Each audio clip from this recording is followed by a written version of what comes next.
Teknofest'in kıymetli katılımcıları, sevgili gençler, değerli Gaziantep'liler, hepinizi en kalbi duygularımla, muhabbetle selamlıyorum.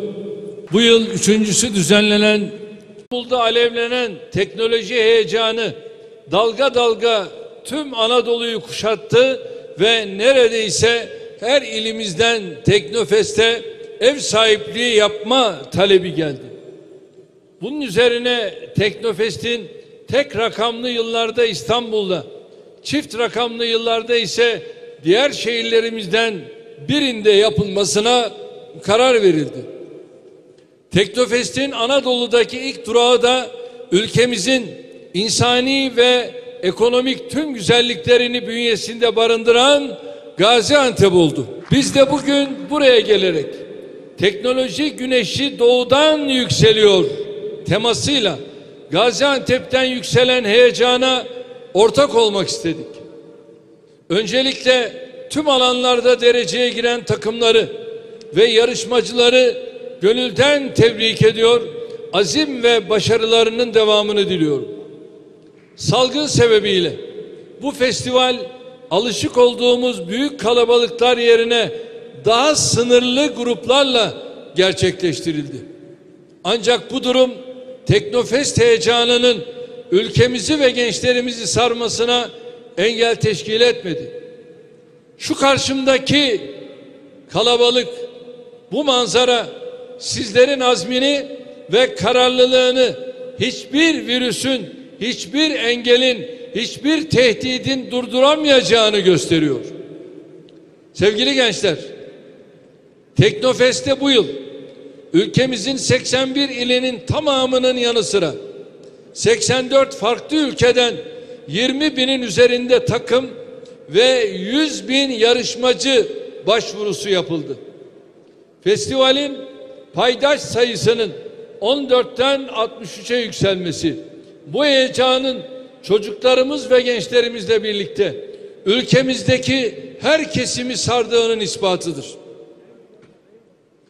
Gençlerimize duyulan güvenin ifadesi olan bu tablo bize özgün fikirler geliştiren, çalışan, üreten, azmeden, herkesin ihtiyacı olan mecrayı bulabileceğini söylüyor. Esasen bu Türkiye'nin son 18 yıldaki hikayesinin de bir özetidir. Uzun bir ihmal edilmişlik döneminin ardından batısından doğusuna, kuzeyinden güneyine ülkemizin her köşesini kalkındırırken aynı zamanda üretmek ve kazanmak isteyen herkese aradığı fırsatı sunduk. Türkiye'nin altyapı, insan gücü, üretim ve ihracat seviyesinin geldiği yer, bu fırsatın en güzel şekilde değerlendirildiğinin işaretidir. Teknofest'te bu hizmeti kendi alanında yapıyor. Edirne'de Lagari Hasan Çelebi'nin izinden gidip roket bilimine merak salan gencimizin kendini ifade edip kabiliyetini ortaya koyabileceği yer işte burasıdır. Şırnak'ta Cezeri'nin birikimini yaşatma hayali kuran evladımızın robotik alanındaki becerilerini gösterebileceği yer işte burasıdır. Trabzon'da Hezarfen Ahmet Çelebi'nin gayretiyle havacılığa yönelen çocuğumuzun tutkusunu gerçeğe dönüştürebileceği yer işte burasıdır. Sahip olduğumuz medeniyet miraslarını teknoloji boyutunda yeniden ayağa kaldırmak isteyen herkese aradığı fırsatı sağlayan yer işte burasıdır. Amerika'daki yarışmada başarılı olup yaptıkları uydu Aralık ayında uzaya fırlatılacak olan Gruzi takımı T3 Vakfı'nın desteklediği takımlardan biriydi.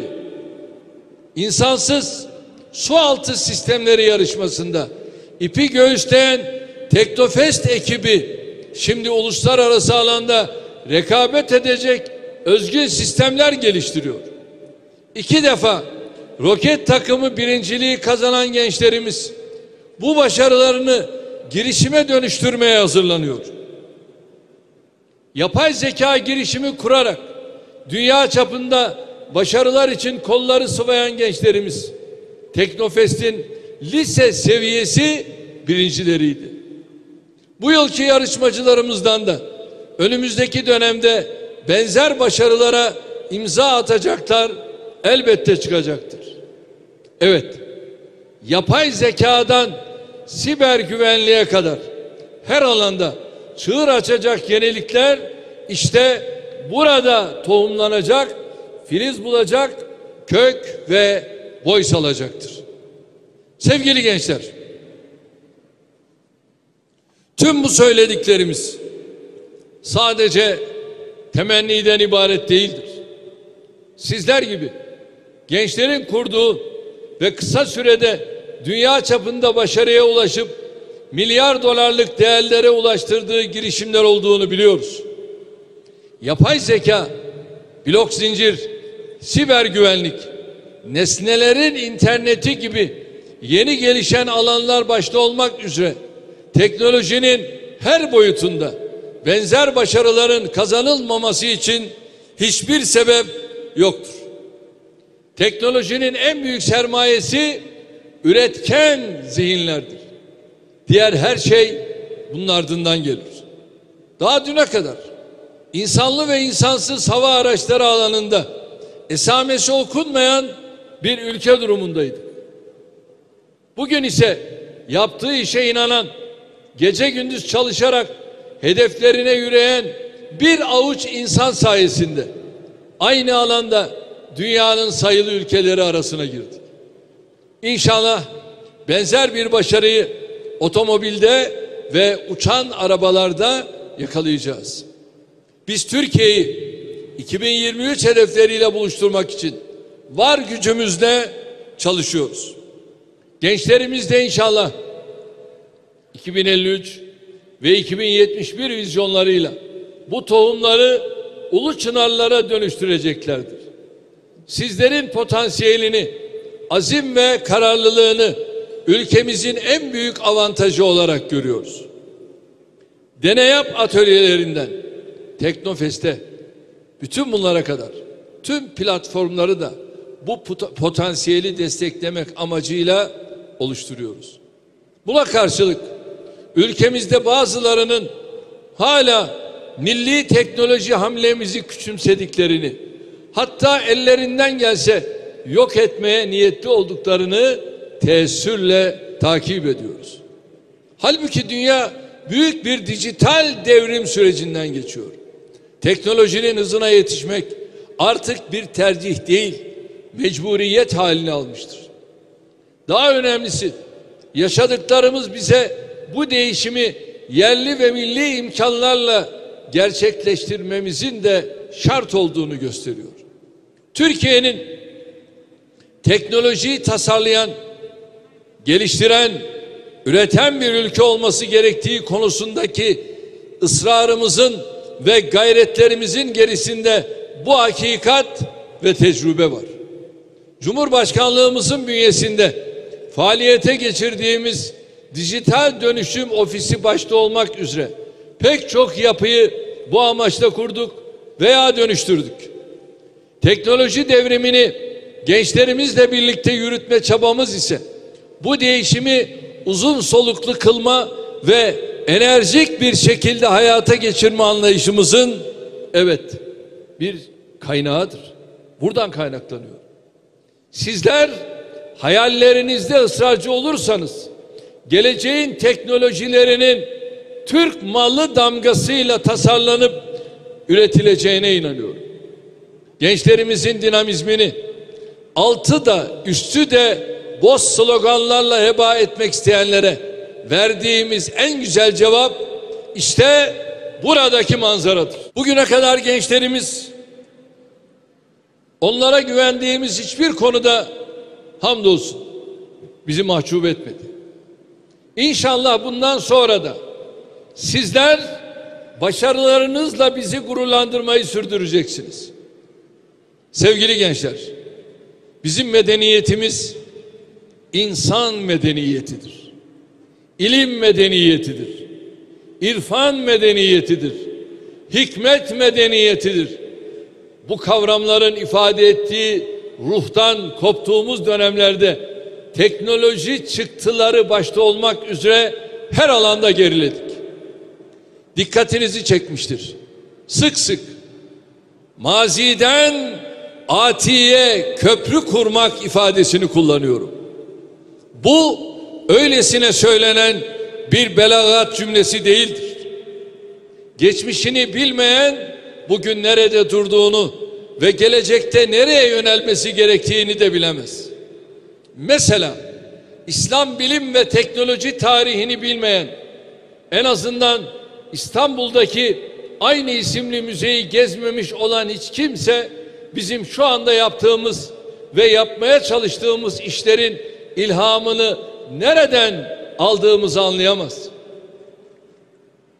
Vecihi Hürkuş ve Nuri Demirağ'ın havacılıktaki gayretlerini ve akıbetlerini bilmeyene bugün sahip olduğumuz insansız hava aracı teknolojilerinin kendi uçağımızı, kendi helikopterimizi yapma gayretlerimizin önemini izah edemeyiz. Nuri Killigil başta olmak üzere yerli ve milli savunma sanayimizi geliştirme yolunda hayatlarını feda eden isimlerin mücadelesini bilmeyen, kendi tankımızı, topumuzu, silahımızı üretme ısrarımızın manasını çözemez. Geleceğin teknolojilerini üretmek için ter dökerken işte böyle bir tarihe ve birikime sahip olduğunuzu hatırlarsanız emin olun kendinize olan güveniniz de, şevkiniz de, azminiz de katlanarak artacaktır. İnsan olarak kendimizi tanımadan tüm maddi unsurlarıyla dünyanın da, evrenin de, onların incelenmesiyle elde edilen bilginin de sırrına vakıf olamaz. Sonuçlarından istifade edemeyiz. Kardeşlerim, bilim araştırmadır. Araştırma kavramının da tam tercümesi yeniden keşfetmedir. Bu gerçek bize araştırmanın ve gelişmenin sınırının bulunmadığını, kıyamete kadar devam edecek bir sürecin içinde olduğumuzu ifade eder. Teknolojiye gönül veren gençlerimiz bu mümbit ve geniş alanın neresinden ilerlerlerse ilerlesinler önleri ve ufukları açıktır. Teknofest'te yarışmalar bu yıl 21 farklı alanda düzenlendi. Belki ileride bu sayı çok da artacaktır. Çünkü teknoloji dediğimiz alan giderek genişleyen, giderek çeşitlenen, giderek daha alt dallara ve onların bölümlerine ayrılan devasa bir dünyadır. Unutmayınız, bu dünyada herkese yer var. Yeter ki hayal edin. Hayalinizi gerçekleştirmek için harekete geçin. Çok çalışın ve azminizi asla kaybetmeyin. Şairin dediği gibi hep denedin, hep yenildin. Olsun, gene dene, gene yenil.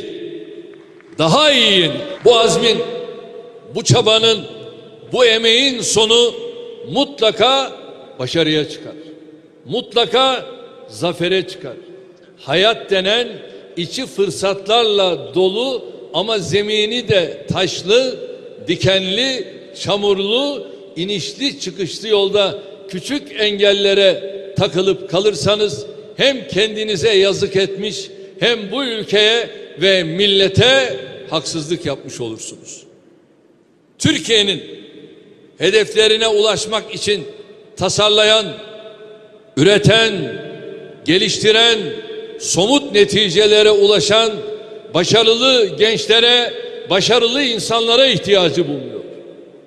Daha açık bir ifadeyle Türkiye'nin ve şu andaki menzillerin ötesine, menzillerin menziline ulaşacaklarına inanıyorum. Rabbim yardımcıları olsun. Bütün mesele azmetmek. Bizim gençliğimiz bunları yapar mı? Evelallah bizim gençliğimiz bunları yapar ve yapacaktır. Biz kurduğumuz güçlü altyapıyla, verdiğimiz desteklerle, sağladığımız fırsatlarla, Teknofest gibi platformlarla sizin yanınızda olmaya devam edeceğiz. Hiç şüphesiz her şeyin ideal olduğunu da söyleyebilecek durumda değiliz. Ama sizlere destek olmakta kararlıyız. Eksikler varsa tamamlarız. Hatalar varsa düzeltiriz. İhtiyaçlar varsa gideririz. Engeller varsa kaldırırız. Yeter ki siz hayallerinizi gerçeğe dönüştürmek için mücadele etmekten, gayret göstermekten, emek vermekten vazgeçmeyin. İçinizden, kendi şehrinden başlayıp Türkiye'ye ve tüm dünyaya uzanacak başarılarıyla adını insanlık tarihine altın harflerle yazdıracak nice yıldızlar çıkacağına yürekten inanıyorum. Bu duygularla bir kez daha Teknofest yarışmalarında dereceye giren gençlerimizi tebrik ediyorum. Teknofest'in kurulmasında, bugünlere gelmesinde, icrasında emeği geçen, katkısı olanlara tekrar şahsım, milletim adına şükranlarımı sunuyorum. Hepinizi sevgiyle, saygıyla selamlıyorum. Kalın sağlıcakla.